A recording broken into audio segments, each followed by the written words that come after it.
छोटी सी कहानी आपके लिए। एक पिता ने अपने बेटे को पढ़ाया लिखाया। एक दिन वो बेटा आईएएस ऑफिसर बन गया और वो घर से दूर रहने लगा। एक दिन उसके पिता अपने बेटे से मिलने गए। वो उसके चैम्बर में गए और उसके कंधे पर हाथ रख के खड़े हुए और पूछा कि बताओ बेटा, दुनिया में सबसे शक्तिशाली व्यक्ति कौन है। उस बेटे ने बड़ी शालीनता से जवाब दिया कि पिताजी, सबसे शक्तिशाली तो मैं ही होऊंगा, और कौन हो सकता है।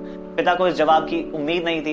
वो निराश हो गए, उनकी आंखें भर आई। वो वहां से जाने लगे और जब वो गेट पर आ गए तो उन्होंने सोचा कि चलो एक बार फिर से पूछ लेते हैं। उन्होंने फिर पूछा कि बताओ बेटे कि इस दुनिया में सबसे शक्तिशाली व्यक्ति कौन है। तो उस लड़के ने इस बार कहा कि पिताजी आप। तो इस पर उसके पिता बोले कि अभी तो तुमने खुद को कहा कि तुम सबसे शक्तिशाली हो और अब मुझे कैसे कह रहे हो। तो उस बेटे ने मुस्कुराते हुए और अपने पिताजी को बिठाया और कहा कि पिताजी, उस वक्त आपका हाथ मेरे कंधे पर था और जिस पिता का हाथ अपने बेटे के कंधे या सिर पर हो वो बेटा तो दुनिया का सबसे शक्तिशाली व्यक्ति होगा ना।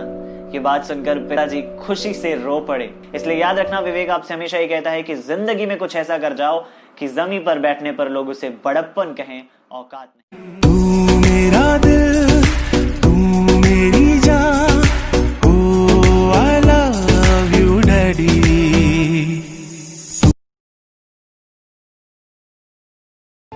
पिता के लिए कुछ कहना चाहूंगा।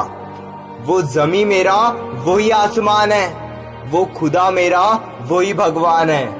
क्यों मैं जाऊं कहीं छोड़कर उन्हें, पापा के कदमों में मेरा सारा जहान है। अरे उंगली पकड़कर चलना सिखाया हमको, अपनी नींद देकर चैन से सुलाया हमको। कोई दुख ना देना ये खुदा उनको, हे भगवान ले लेना जान जो हमने कभी रुलाया उनको। मेरी रब से एक ही गुजारिश है, छोटी सी बस एक ही सिफारिश है, रहे जिंदगी भर खुश मेरे पापा, बस इतनी सी मेरी ख्वाहिश है। मेरी पहचान है आपसे पापा, क्या कहूँ आप मेरे लिए क्या हो। रहने के लिए पैरों के नीचे ये जमीन, पर मेरे लिए आप मेरा आसमान हो। पिता नीम के पेड़ के समान होता है, जिसके पत्ते भले ही कड़वे हो लेकिन वह छाया ठंडी ही देता है। जेब खाली हो फिर भी मैंने मना करते नहीं देखा। मैंने पिता से ज्यादा अमीर इंसान नहीं देखा।